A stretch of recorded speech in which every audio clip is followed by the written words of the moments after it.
Avril Pulley, and I used to be a China flower maker here at Royal Worcester. We used to make life-size flowers, and we also did all the flowers that were on the bird models as well. Also little tiny roses that used to be on the figurines as well. But today I'm making flowers out of some stuff called Artistica Soft, and it's made in Japan, and it's made from rice flour, potato flour and glue, and everything air dries, so no kiln is involved, hence I don't have a kiln. So now I'm going to show you a rose. I've partly done a rose here, and I'm going to show you the last petals that I'm going to do now. So it's going to be larger petals, and as I've said, sometimes the flowers are just all handmade.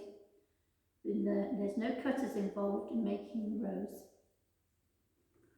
Now when I used to work here, we used to have little funny things happen, and we used to have lots of visitors obviously coming around the factory, and one of our girls thought it'd be rather funny to put a bird's nest type of thing on top of her head, so that when the visitors came round, she wanted to see if they'd noticed it.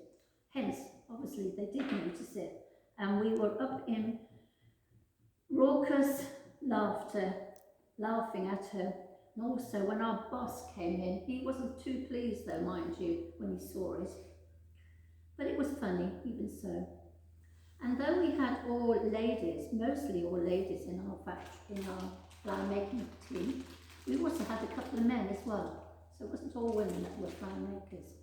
We used to be on piecework, so that's why I get a lot of comments from people when they come to see me saying how quick I am. And I think it's